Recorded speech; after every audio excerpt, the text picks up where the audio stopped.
Ocean currents क्या है? Oceans में पानी का जो फ्लो होता है, मतलब एक लार्जर अमाउंट ऑफ वाटर का जो फ्लो होता है वो ओशन करंट्स कहलाते हैं। ओशन करंट्स कंटिन्यूसली मूव कर रही होती हैं, ठीक है। ये वार्मर एरिया से कोल्डर एरियाज की तरफ मूव कर रही होती हैं, कोल्डर एरिया से वार्मर एरियाज की तरफ मूव कर रही होती हैं, और अपने साथ साथ ये टेम्परेचर जो है वो उन एरियाज का चेंज करती हुई जाती है। As you can see in this picture, the red arrows show the warm currents and these are move from the equator areas to the polar sides, and blue arrows show the cold currents and these are moved from the polar areas to the equator sides, and ये currents अपने साथ साथ उन areas का temperature भी change करती हुई जाती हैं। जैसे कि रेड एरोज जो है वो मूव करें, वो मतलब वार्मर करंट्स जो है वो मूव कर रही हैं इक्वेटर से पोलर साइड्स में, और वो जो है वो उन पोलर एरियाज का टेम्परेचर जो है वहाँ जाकर वार्म कर देती हैं, चेंज कर देती हैं। इसी तरह पोलर साइड से जो करंट्स मूव करके इक्वेटर साइड्स में आ रही होती हैं वो अपने साथ साथ जो है वो वहाँ का टेम्परेचर भी चेंज करती हुई आती हैं। So this is the reason why the ocean currents affect the climatic conditions. इसी तरह ओशन करंट्स जो है वो क्लाइमेटिक कंडीशंस को चेंज करती हैं। Okay, the next one is rainfall. Rainfall किस तरह से किसी भी एरिया की, किसी भी कंट्री की जो है वो क्लाइमेटिक कंडीशन को अफेक्ट कर रही होती हैं। अच्छा जी, अब एक जगह जहाँ पे रेनफॉल ज़्यादा है और एक जगह जहाँ पे रेनफॉल कम है, तो इन दोनों के टेम्परेचर डिफरेंस, इन दोनों के टेम्परेचर में कुछ फ़र्क होगा या नहीं होगा?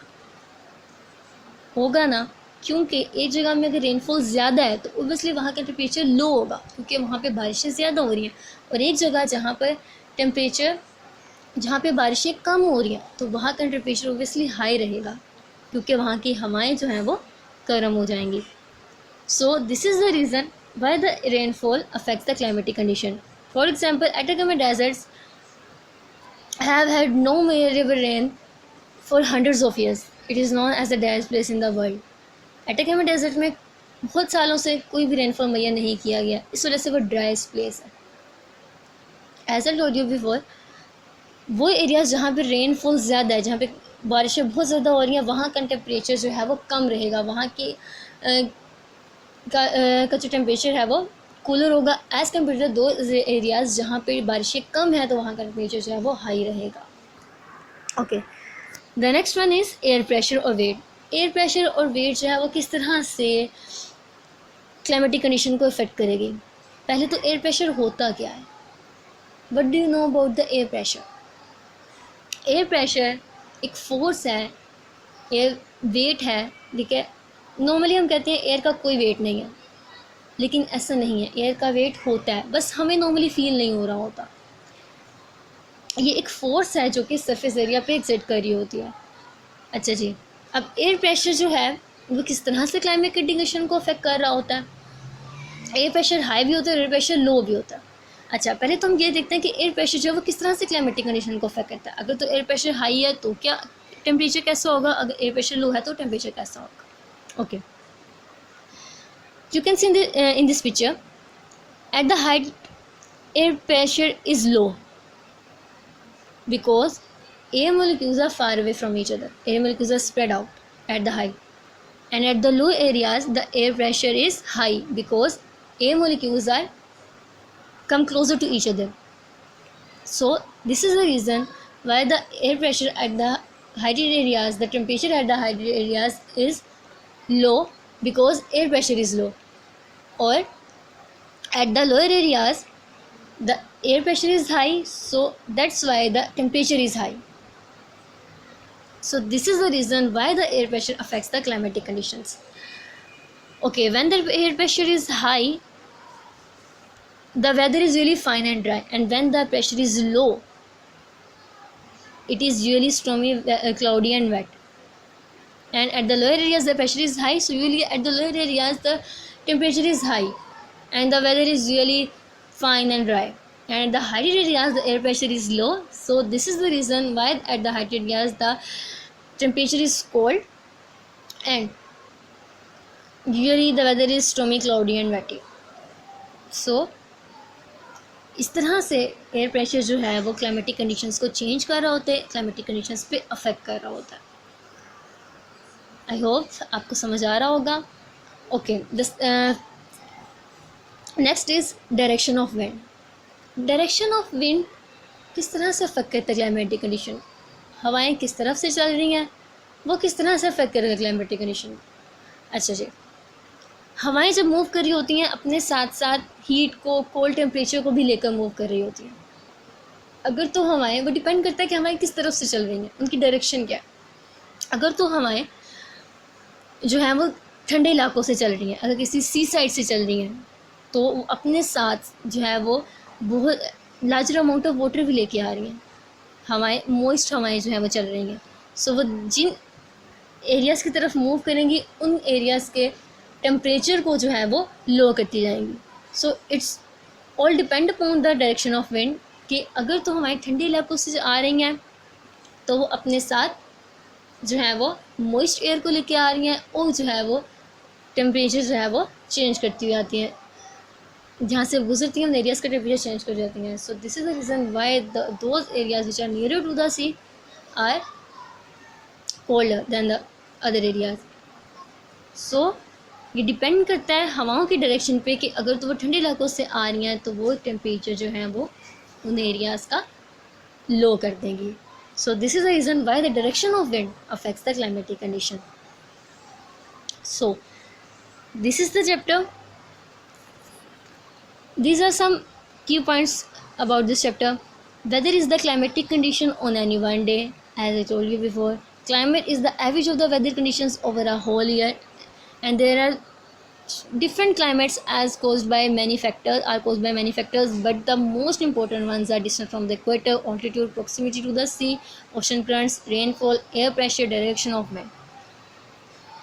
These are the points which I already have learned in this chapter in the previous slides. I hope you all are understood about this chapter. Okay, let's move on to chapter number 3, wind and cyclones. By the end of this lecture, student will able to tell about winds, cyclones. What is wind? What is cyclone? What is anticyclone? What is tornado? Winds, cyclones, anticyclone, tornado, these are some points we will discuss in this chapter. The first point is wind. What is wind? आप के ख्याल में winds क्या हैं? What do you know about the wind? Wind is the moving air and is caused by differences in air pressure within your atmosphere. Winds जो moving air है, ठीक है, जो हवाएं चल रही होती हैं उसे हम लोग विंड कहते हैं, और ये डिपेंड करती है एयर प्रेशर पर. हाई प्रेशर एरिया से लोअर प्रेशर एरिया की तरफ जाइए मूव कर रही होती हैं, और इनकी जो रेंज होती है it can range from a gentle breeze of 5 kph kilometre per hour. Kilometre per hour is the unit to make the speed of the wind, कि एक घंटे में जो है वो कितने किलोमीटर जो है वो विंड ने सफ़र तय किया, हवाओं ने सफ़र जो है वो तय किया. सो नॉर्मली इनकी रेंज 5 किलोमीटर पर आवर से 200 किलोमीटर पर आवर तक होती है नॉर्मल. अगर इससे ज़्यादा हो गई है इनकी रेंज, विच मीन्स के वो थोड़ी सी डेंजरस हवाएं हो जाती हैं. अच्छा जी, विंड्स क्या है? Wind is the moving air and it moves from the high pressure air pressure areas from the lower pressure areas, and it can range from the 5 kph to the 200 kph kilometer per hour. So this is the wind. I hope you all understood what is the wind. The definition of wind is the wind is moving air and is caused by differences in the air pressure within your atmosphere. Air under high pressure moves towards the areas of low pressure. Okay, the next one is cyclone. What is cyclone? What do you know about the cyclones? Is the cyclones are the normal winds or cyclones are different from the wind? Okay. A system of wind rotating inward on to an area of low atmospheric pressure is called cyclone. Cyclones भी हवाएं ही हैं, मतलब winds ही हैं. System of wind है जो कि rotate कर रही हैं लोअर एटमॉस्फेरिक प्रेशर एरियाज की तरफ. और when cyclones occur the weather is stormy, bad with lot of rain. बहुत ज़्यादा बारिशें होती हैं जब cyclones. As you see in this picture, this is the cyclone. हवाएं चल रही होती हैं, बहुत स्पीड में होती हैं ये, इनकी स्पीड बहुत ज़्यादा हाई होती है और ये लोअर एटमॉस्फेरिक प्रेशर एरियाज की तरफ जो है वो मूव कर रही होती हैं. और जब साइक्लोन्स अकर होते हैं, जब साइक्लोन्स जो हैं वो बनते हैं, तो हम बहुत तेज़ हवा है, इस वजह से जो मौसम है वो बहुत ज़्यादा जो है वो बहुत ज़्यादा बारिशें और बहुत ज़्यादा जो है वो स्टॉर्मी वेदर जो है वो हो जाता है. Okay, the next one is anti cyclones. What is anti cyclone? आप क्या जानते हैं एंटी साइक्लोन्स के बारे में, कि एंटी साइक्लोन्स क्या है? Anti cyclones also the moving air. Anti cyclones भी मूविंग एयर ही है. This is also called the winds, but their speed is very high. These are moved from towards the high pressure areas. एंटीसाइक्लोन्स जो हैं ये high pressure areas की तरफ जो है वो मूव कर रहे होते हैं. As you can see in this picture, the pressure between the anticyclone high. Okay, this is the anticyclone. These are the winds, but these are moving towards the high pressure areas and the speed is too much high. Okay, difference between cyclone and anticyclone. What is the difference between these two things? How cyclones and anticyclones are different from each other? Look at the sub points. First point is cyclone means bad stormy weather with a lot of rain. Cyclones जब अकर होते हैं तो बहुत जो है वो ख़राब मौसम होता है, स्टॉर्मी वेदर है, अ लॉट ऑफ रेन है. And when anticyclones are occur, it means there is fine warm dry weather, because the air pressure in cyclones is high, is low, and the air pressure when the anticyclones are occur is high. So this is the reason why the weather is stormy and bad when the cyclones are occur and anticyclones are occur. Okay, the second point is the winds spin round in an anti-clockwise direction in the northern hemisphere and clockwise direction in the southern hemisphere. Okay, first of all you have to know what is northern hemisphere and what is northern hemisphere and what is southern hemisphere. Northern hemisphere क्या है? Northern hemisphere is the north side of the equator and southern hemisphere the south side of the equator. Northern hemisphere क्या है कि north जो side होती है equator की और southern hemisphere जो south side होती है equator की. So this is the northern hemisphere and southern hemisphere.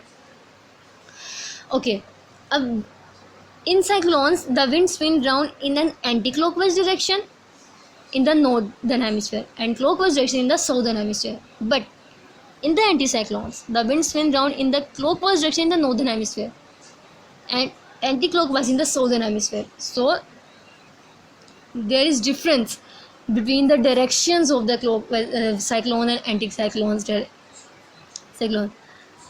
Okay, the third point is the air pressure. The air pressure is low when the cyclone occur and the air pressure is high when the anticyclones are occur.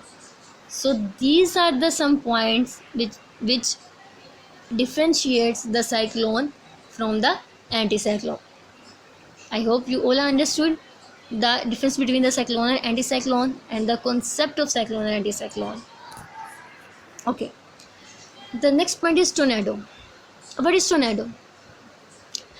Is tornado is similar as cyclone? Is tornado is same as anticyclone?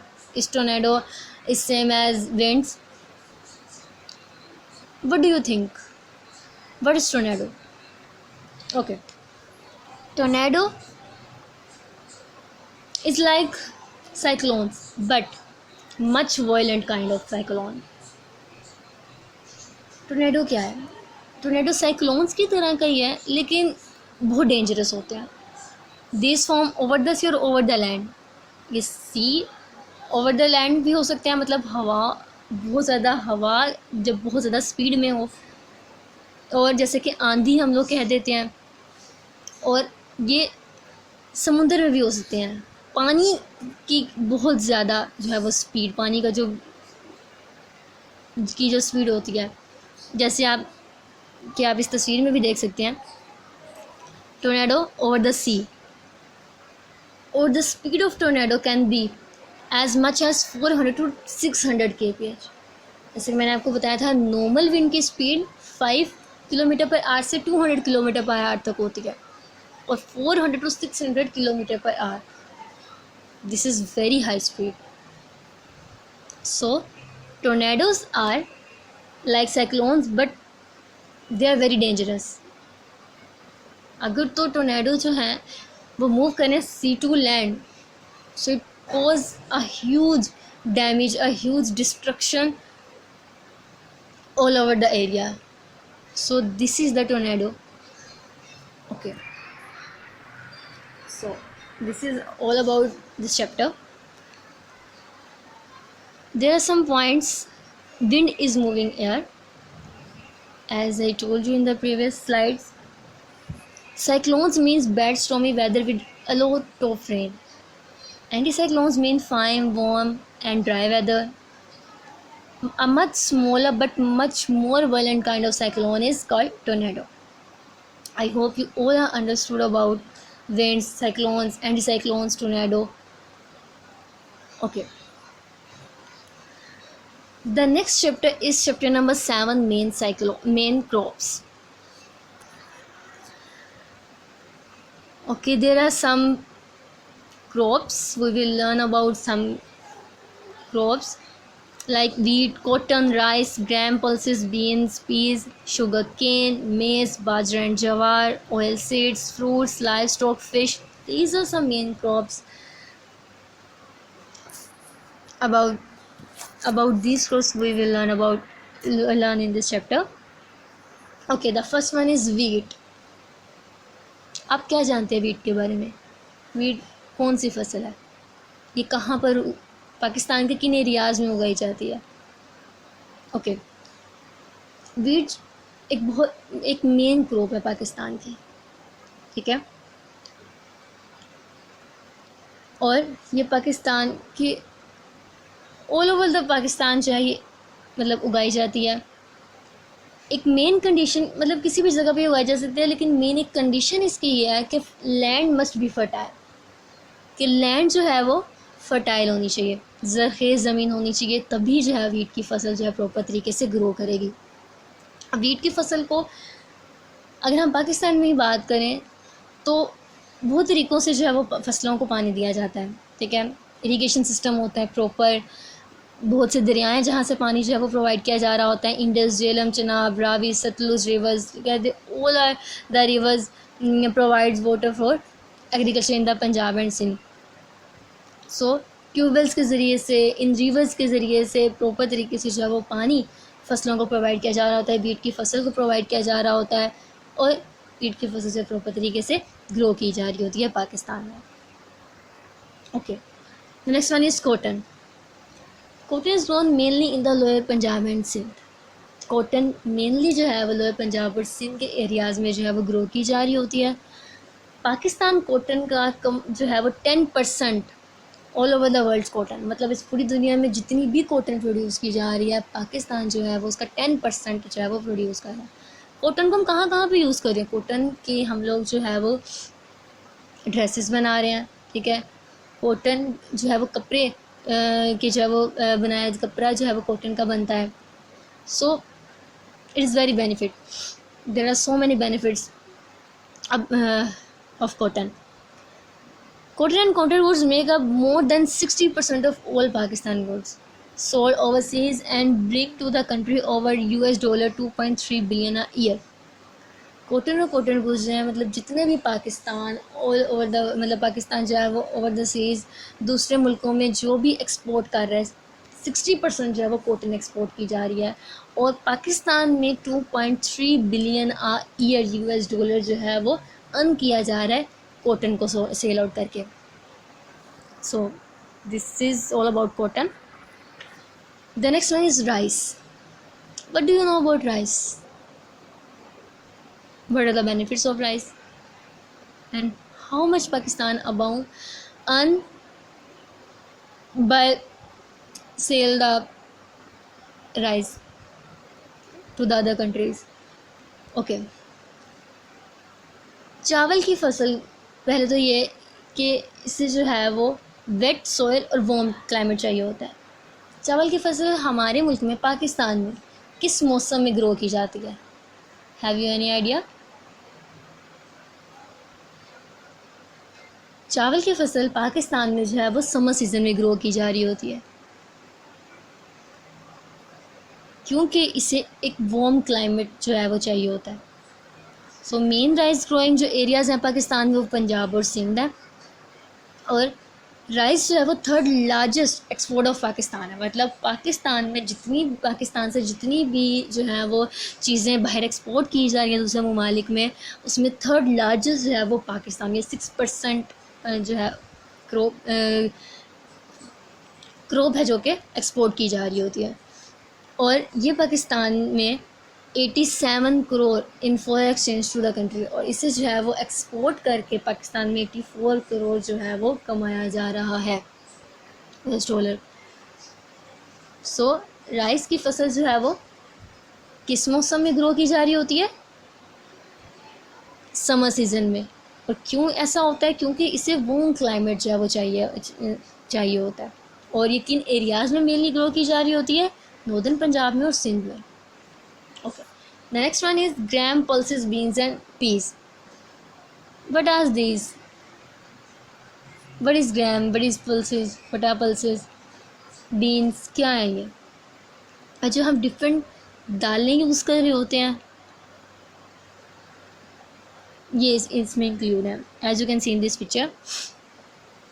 और ये जो है these are very important because these have many body building proteins, और हमारी body को हमारी एक अच्छी हेल्थ के लिए जो है वो हमें इनकी बहुत ज़्यादा ज़रूरत होती है। They are much cheaper than meat and can be grown as early as vegetables. ये बहुत ईजिली ग्रो की जा सकती है, जैसे कि वेजिटेबल्स बहुत जल्दी ग्रो की जा सकती हैं, और इन्हें हमें अपनी डाइट में लेना बहुत ज़रूरी है बिकॉज हमें बहुत सी प्रोटीन्स जो हैं वो इनसे मिल रही होती हैं। Sugar cane. Sugar cane needs a lot of water. Sugar cane होता क्या है? What is sugar cane? Sugar cane गन्ने की फसल को कहते हैं, गन्ने को कहा जाता है। आई होप आप सब ने गन्ना जो है वो खाया होगा। So sugar cane needs a lot of water. इसे बहुत ज़्यादा पानी की ज़रूरत होती है, और ये मेनली पंजाब और सिंध में जो है वो ग्रो की जा रही होती है, और कुछ जो है वो खैबर पख्तूनख्वा में भी ये ग्रो की जा रही होती है। शुगर केन जो है वो यूज़ होती है फॉर मेकिंग शुगर एंड गुड़। शुगर और गुड़ बनाने के लिए हम लोग जो है वो शुगर केन को यूज़ कर रहे होते हैं। जो भी इसकी प्रोसेसिंग है we will see in the next slide. Processing of sugar cane. अब शुगर केन से, जैसे कि मैंने आपको पहले बताया, हम लोग शुगर जो है वो हमें मिल रही होती है, हम शुगर बना रहे होते हैं, लेकिन वो कैसे? पूरा इसका प्रोसीजर क्या है? Okay, look at the picture. Sugar cane को स्क्वीज आउट किया जा रहा होता है, ठीक है, और एक बर्तन में जो है वो जूस जो है वो शुगर केन से जो है वो शुगर केन जूस जो है वो लिया जा रहा होता है। उस शुगर केन जूस को बॉइल्ड आउट किया जा रहा होता है, वाटर जो है वो इवेपोरेट हो जाता है, और जो दूसरा मटेरियल है प्रेसिपिटेट्स के फॉर्म में वो रह जाता है, ठीक है, and this is called sugar. Sugar जो है वो इस तरह से हम बना सकते हैं शुगर केन से। अब शुगर केन का जो बाकी हिस्सा रह जाता है, जो केन जो है वो बाकी रह जाता है, उसका क्या किया जाता है? वो एज अ बगाज जो है वो हम यूज़ कर लेते हैं, उसे बोर्ड्स वगैरह बनाने में, पेपर बनाने में यूज़ किया जाता है, और उसके अलावा एनिमल फूड में भी जो है वो उसे यूज़ किया जा रहा होता है। सो this is the process of sugar, कि हम लोग किस तरह से शुगर को जो है वो शुगर केन से जो है वो बना रहे होते हैं। आई hope you will understood about what is the processing of sugar cane. Okay, the next one is maize. What is maize? Do you know what is maize? Maize corn is grown mainly for animal food. Have you seen this picture? maize क्या है? मकई, सिट्टा जिसे हम लोग कह रहे होते हैं, मकई के जो दाने होते हैं, When the grains are crushed, they produce corn oil and corn flour. जब grains को क्रश किया जा रहा होता है, ठीक है, तो corn oil और corn flour यूज़ किया जाता है. corn oil को, corn flour को डिफरेंट चीज़ों में यूज़ किया जाता है. corn flour को हम लोग जैसे मकई की रोटी हम लोग खाते हैं, मकई के आटा हम यूज़ कर रहे होते हैं, ठीक है. डिफरेंट जो है वो फ्राइड चीज़ों में मकई का आटा जो है वो यूज़ किया जा रहा होता है. सो कॉर्न ऑयल और कॉर्न फ्लावर को जो है वो डिफरेंट चीज़ों में यूज़ किया जा रहा होता है. Maize does not need very rich soil, but it does need plenty of water and fairly warm temperature. मेज़ को वेरी रिच सॉइल की ज़रूरत नहीं होती, लेकिन इससे प्लेंटी ऑफ वाटर चाहिए होता है, बहुत ज़्यादा पानी की ज़रूरत है और एक वार्म टेम्परेचर की ज़रूरत होती है. सो दिस इज़ द मेज़. मेज़ क्या है? मकई को इसे हम लोग कहते हैं, एनिमल फूड के लिए यूज़ किया जाता है. इसके अलावा मेज़ से हम कॉर्न से हम लोग जो है कॉर्न ऑयल, कॉर्न फ्लावर जो है वो लेते हैं और इनको हम डिफरेंट जगहों पे जो है वो डिफरेंट चीज़ों में जो है वो हम लोग खाने में भी जो है वो इसको यूज़ कर रहे होते हैं. Okay, the next one is oil seeds. Oil seeds क्या होते हैं? इनको कहाँ से हासिल किया जा रहा होता है? इनको कहाँ पे यूज़ किया जा रहा होता है? ऑयल सीड्स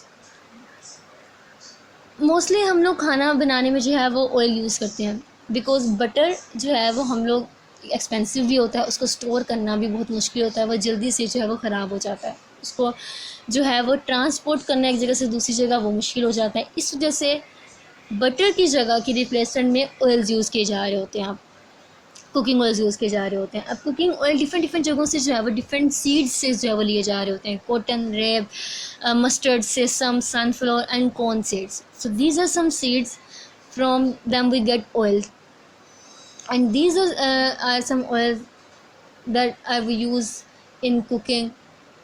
So अब मोस्टली कुकिंग जो है वो ऑयल्स यूज़ करके जो है वो बनाई जा रही होती है. ऑयल इतनी क्वांटिटी में पाकिस्तान में बन रहा होता है कि इसे हम लोग जो है वो यूज़ कर रहे होते हैं, और इसके अलावा इसका इस्तेमाल इतना ज़्यादा है पाकिस्तान में कि इससे जो है वो हम जितना हम प्रोड्यूस कर रहे हैं उसके अलावा हमें इंपोर्ट भी करना पड़ता है दूसरे जो है वो कंट्री से. सो this is all about oil seeds. कि ऑयल जो है उसका यूज़ बहुत ज़्यादा हो गया पाकिस्तान में, और हम लोग ऑयल जो है वो ऑयल डिफरेंट ऑयल सीड्स हैं, इनसे जो है वो हम लोग हासिल करते हैं. क्यों ऑयल जो है वो यूज़ किए जा रहे हैं अब ज़्यादा कुकिंग के लिए? क्योंकि बटर को यूज़ करना थोड़ा सा इसलिए डिफ़िकल्ट हो गया कि वो बहुत जल्दी ख़राब हो जाता है, एक्सपेंसिव बहुत ज़्यादा है, सब लोग मतलब नहीं जो है वो अफोर्ड कर सकते बटर को. इसलिए ऑयल को जो है वो अब खाने के लिए जो है वो ज़्यादातर यूज़ किया जा रहा है, और ये डिफरेंट सीड से जो है वो हासिल किया जाता है. ओके, फ्रूट्स में जैसे कि हमें पता है फ्रूट्स हमारी बॉडी के लिए, हमारी हेल्थ के लिए बहुत ज़रूरी है. पाकिस्तान में मैंगोज़ और ऑरेंज जो है वो हाई क्वालिटी में जो है वो प्रोड्यूस किए जा रहे हैं, और इन्हें जो है वो बाहर एक्सपोर्ट करके पाकिस्तान बहुत ज़्यादा जो है वो अर्न कर रहे हैं. Pakistan about in a year 7.3% million $US जो है वो अर्न कर रहा है मैंगो और ऑरेंजेस को जो है वो सेल आउट करके. फ्रूट जो है हमारी बॉडी के लिए बहुत ज़रूरी है, क्योंकि इसमें बहुत से विटामिन होते हैं जिनको हर एक फ्रूट की अपनी ग़िज़ाइयत है. डिफरेंट विटामिन हम लोग फ्रूट्स के ज़रिए से अपनी बॉडी में जो है वो इनटेक कर रहे होते हैं. सो फ्रूट्स खाना बहुत ज़्यादा ज़रूरी है, और हमें जो है वो अपनी सेहत का ख्याल रखना चाहिए, और जो है फ्रूट्स प्रॉपर तरीके से लेने चाहिए, ताकि हमारी बॉडी में जो है वो एक एनर्जी जो हमारी बॉडी में फ्रूट्स के ज़रिए से जानी है, उसे हम लोग जो है वो ले सकें. Okay, the next one is live stock. Live stock क्या होता है? What do you know about livestock? Livestock animals, poultry, जो हम लोग एनिमल्स को पाल रहे होते हैं, जानवरों को जो हम लोग पालते हैं, they are very important, because हम लोग जो है बफेलोज़ को यूज़ कर रहे होते हैं अपनी एग्रीकल्चर में भी. हमारी खेतों में भी जो है बफेलोज़ को यूज़ किया जा रहा होता है. इसके अलावा बफेलोज़, ऑक्सन, शिप्स, गोट्स, हम इनसे जो है वो बहुत से बेनिफिट्स हम लोग इससे ले रहे होते हैं. हम मिल्क ले रहे होते हैं इनसे, हम लोग इनकी स्किन को डिफरेंट जगहों पे यूज़ कर रहे होते हैं, हम लोग लेदर बनाते हैं उससे, और उस लेदर को हम लोग डिफरेंट जगहों पे जो है वो यूज़ कर रहे होते हैं, जैकेट्स में, शूज़ में, डिफरेंट जगहों पे जो है वो यूज़ किया जा रहा होता है. इसके अलावा हम लोग मीट जो है वो इनका यूज़ कर रहे होते हैं, जिससे हमें बहुत ज़्यादा जो है एनर्जी भी मिल रही होती है, प्रोटीन्स भी मिल रही होती हैं। So this is all about the life stock, कि ये हमारी जो है एक मुल्क की एग्रीकल्चर के लिए लाइफ स्टॉक बहुत ज़रूरी है, और इसके अलावा हम लोग इनसे बहुत ज़्यादा जो है वो बेनिफिट्स भी ले रहे होते हैं। Okay, the next one is fish. Fish आप सब खाते भी होंगे। फ़िश जो में बहुत ज़्यादा प्रोटीन्स होते हैं, और हमारी बॉडी को इन प्रोटीन्स की बहुत ज़रूरत भी होती है। और फ़िशिंग जो है वो बहुत ज़्यादा अब की जा रही है, जिस तरह से फ़िशिंग के लिए इक्विपमेंट्स यूज़ किए जा रहे हैं, डिफरेंट फ़िशिंग को बहुत ज़्यादा जो है वो मतलब फ़िशिंग की जा रही है आजकल। इस वजह से क्या हो रहा है कि फ़िशेस जो है वो कम होती जा रही हैं। सो इस चीज़ को ओवरकम करने के लिए, जैसे कि हम लोग पोल्ट्री फार्म्स में जो हेंस को जो है वो फॉर्म किया जा रहा होता है, इसी तरह अब फ़िशेस को भी पॉन्ड्स में, सीज़ में जो है वो फॉर्म किया जा रहा है। ठीक है, इनको जो है वो बनाया जा रहा है, जैसे कि हम लोग पोल्ट्री फार्म्स में हेंस वगैरह पे जो है वो को बना रहे होते हैं। So this is all about the fish, कि फ़िश जो है वो बहुत इम्पोर्टेंट है, मतलब इसमें बहुत ज़्यादा सोर्स ऑफ प्रोटीन्स है, इसमें नेचुरल सोर्स ऑफ प्रोटीन्स होते हैं, और फ़िशिंग बहुत ज़्यादा होती जा रही है, इसलिए इनको जो है अब जो है वो पॉन्ड्स में प्रॉपर तरीके से फ़िशेस को जो है वो फॉर्म किया जा रहा है। इस तरीके से फ़िशेस को क्वांटिटी को जो है वो थोड़ा सा इंक्रीज़ किया जा रहा है। Okay, these are some key points of this chapter. There are many main crops in Pakistan like wheat, cotton, rice, fruits, jawar and bajra, oilseeds, maize, sugar cane, etc. हम सब आप सब जो है वो इन सब पॉइंट्स के बारे में जो है वो हम लोग पीछे पढ़ चुके हैं प्रीवियस स्लाइड्स में। Wheat for bread is the main grain crop of Pakistan. Pakistan produce about 10% of the world's cotton. जैसे कि मैं आपको पहले भी बता चुकी हूँ, पाकिस्तान पूरी दुनिया में जितनी भी कॉटन प्रोड्यूस की जा रही है उसका 10वां हिस्सा 10% जो है पाकिस्तान में प्रोड्यूस हो रहा है। Sugar cane is use for making sugar and gur. जैसे कि हम लोग पहले भी प्रीवियस स्लाइड्स में जो है वो शुगर के की पूरी प्रोसेसिंग जो है वो पढ़ चुके हैं। आई होप आपको समझ आया होगा। Cooking oil seeds from pressed, cooking oil comes from pressed cotton, rape, mustard, sesame, sunflower and corn seeds. Cooking oils हम लोग डिफरेंट जो है वो सीड से जो है वो हासिल कर रहे हैं। So this is all about the chapter number 7 main crops. I hope you all are understood about this chapter. So this is your today's lecture. और अब आपका ये होमवर्क है कि आपने जो है वो अपना बुक वर्क कंप्लीट करना है, और आपके जो समर वेकेशन वर्क में जो भी क्वेश्चन आंसर्स दिए हुए हैं इन तीनों चैप्टर से रिलेटेड, उनको आपने अच्छे तरीके से गो थ्रू करना है दोबारा से, ताकि आपको प्रॉपर तरीके से अच्छे से जो है वो समझ आ जाए। आई होप आपको पूरा ये लेक्चर प्रॉपर तरीके से समझ आया होगा। ऑल टॉपिक्स, ऑल कॉन्सेप्ट्स आपको जो है वो प्रॉपर तरीके से समझ आए होंगे। सो this is all about your today's lecture. Thank you so much.